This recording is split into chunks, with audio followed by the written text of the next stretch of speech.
Voici la transcription pour le deuxième enseignement du module Genèse de l'EIB en ligne. Il a été écrit par Willems Arnstra le 25 février 2010. Le sujet porte sur le type de littérature qu'est une narration et les stratégies de lecture pour le livre de la Genèse. Une chose intéressante à savoir sur Willems, c'est que le premier diplôme qu'il a obtenu était en biologie. Nous allons alors nous intéresser à quelques problèmes où la Genèse et la science se rencontrent, où ils s'opposent ou peut-être s'entendent.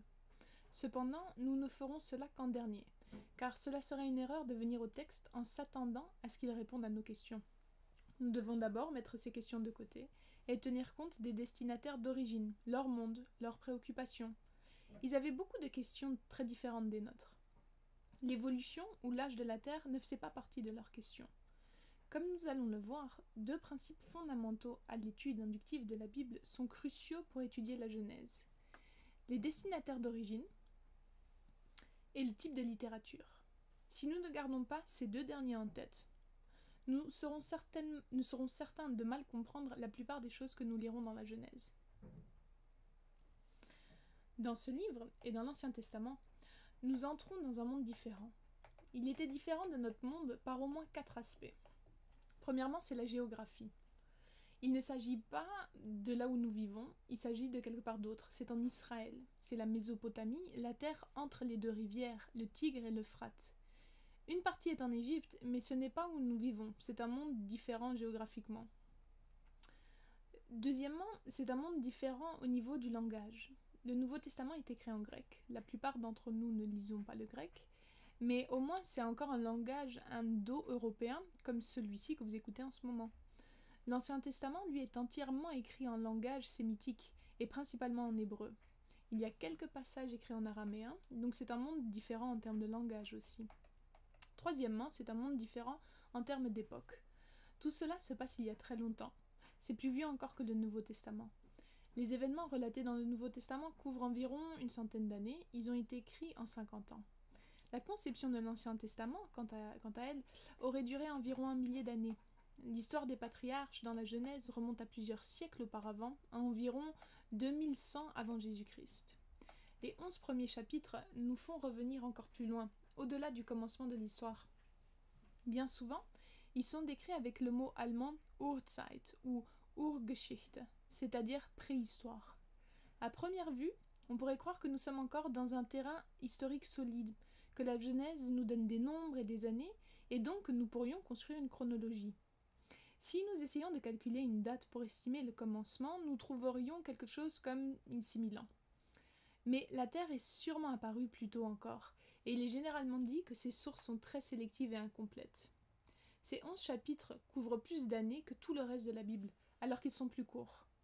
Beaucoup de contenu a dû être laissé, et c'est pour cela qu'il ne peut pas être utilisé pour une chronologie ou pour établir des dates. Les 11 premiers chapitres comprennent un seuil qui nous emmène au-delà de l'histoire des hommes. Ce que nous lisons ici était déjà du passé lointain lorsque cela a été mis par écrit pour la première fois.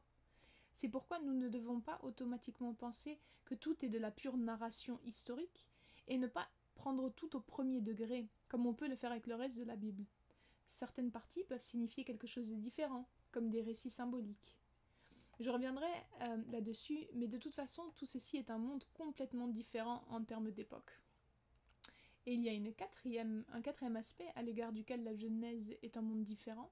Nous avons vu que c'est un monde donc différent géographiquement, au niveau du langage et au niveau de l'époque, mais c'est aussi différent en termes de concept, de vision du monde, et au niveau de la manière de penser des gens. C'est tellement différent en comparaison à notre époque que c'est pour cela que nous devons considérer ces différences dans plusieurs passages du livre. Mais pour le moment, voici les récits. First, something more general on stories. We have a tendency to think of stories that they are simple, perhaps even stories are something for children. Stories can be simple, but they are often also profound, and stories are definitely not just for children. One definition of human beings is that humans are storytelling animals. People everywhere tell stories. It is one of the things that sets us apart from animals. Even in modern Western society, where people do not sit in circles to listen to a storyteller, the way this was done in the past, there is still a lot of storytelling going on. Think of movies, computer games, the evening news. What do we watch when we switch on TV? It is very much part of human nature to tell stories about ourselves, about others, about God and the world. Interestingly and fittingly, therefore, the Bible is a storybook. There is a lot of material. Bien souvent, les récits de la Bible ne sont pas aussi faciles et simples qu'ils le paraissent. Par exemple, ils nous racontent ce qu'il s'est passé, mais ils ne nous disent pas forcément ce qu'il faut en penser. Est-ce bien ou mal? Parfois ils nous le disent et ils nous donnent un jugement précis sur ce qui vient d'être raconté, mais d'autres fois ils ne nous disent rien. Cela inclut des histoires plutôt choquantes comme celle de Judas et de Tamar, sans commentaire. Il y a des personnes qui ont plus d'une femme, sans commentaire. Il nous est dit tout cela sans jugement ou analyse. Il devrait donc être clair pour nous que ce n'est pas parce que quelque chose est dans la Bible que cela signifie que c'est une bonne chose. Ce n'est pas tout le temps évident de savoir immédiatement ce qui est bien, ce qui est mal et ce qui est neutre. Nous avons tendance à utiliser ces récits en tant qu'information. Nous prenons la Bible pour une encyclopédie ou un recueil d'informations. Nous avons juste à réarranger les différents éléments pour savoir ce que la Bible dit à propos de X, Y ou Z, ou alors nous utilisons un récit pour faire ressortir un principe, une vérité. Et bien sûr, il y a un résultat attaché à cela. Il est souvent possible de dériver un principe à partir d'une histoire. Cependant, lorsque nous faisons cela, nous réduisons le texte et nous perdons quelque chose. On peut même en arriver à détruire le texte, comme un biologiste qui dissèque un animal. Petit à petit, nous le mettons en pièces, en séparant les différents organes. J'ai dû faire cela pendant mes études. À la fin, que nous reste-t-il? Certainement pas un animal. À la fin de la dissection et de l'analyse des récits, que nous reste-t-il? Des principes peut-être, mais l'histoire a disparu. Je ne veux pas sous-entendre qu'il est mal de rechercher des principes, mais souvent ce n'est pas comme ça que les histoires fonctionnent. Elles ont tendance à fonctionner différemment. Nous entrons dans l'histoire, nous nous identifions à un ou plusieurs personnages, et ensuite, alors que nous vivons l'histoire, nous découvrons des choses parallèles à notre propre vie. Il y a quelque chose dans l'histoire qui nous rappelle notre vie, la situation dans laquelle nous nous trouvons. Par exemple, je lis comment Dieu a dit à Abraham de quitter son pays et sa famille pour aller vers la terre que Dieu lui promettait. Cela sert d'exemple, de modèle ou de paradigme pour nous. Nous aussi, nous devons renoncer à certaines choses, faire confiance à Dieu, poursuivre sa destinée pour nous. Quoi qu'il en soit, l'histoire nous parle. Que Dieu nous demande de déménager à un endroit précis ou pas. Plus tard, Dieu montre à Abraham les étoiles pour lui révéler combien de descendants il aura. C'est la promesse de Dieu pour Abraham. Pour moi, la promesse est peut-être différente, mais l'histoire m'encourage tout de même à croire que Dieu va tenir sa promesse. Encore une fois, l'expérience d'Abraham devient un modèle pour moi. Abraham, ta récompense sera très grande. Si je suis fidèle, moi aussi, ma récompense sera peut-être elle aussi très grande. Rappelez-vous l'histoire au chapitre 24. Lorsqu'Abraham envoie son serviteur trouver une femme pour son fils Isaac.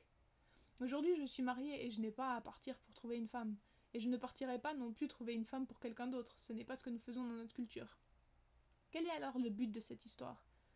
Je peux quand même voir comment le serviteur d'Abraham faisait confiance à Dieu, ce qui m'encourage à faire la même chose dans un domaine différent. Je peux aussi voir comment Dieu le dirige de façon peu spectaculaire et comment le serviteur se trouve au bon endroit au bon moment.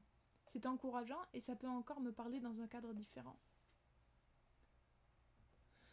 Ensuite, nous avons toute l'histoire de Jacob et de comment Dieu s'y prend avec lui. Maintenant, regardez ça. Cet homme est un trompeur.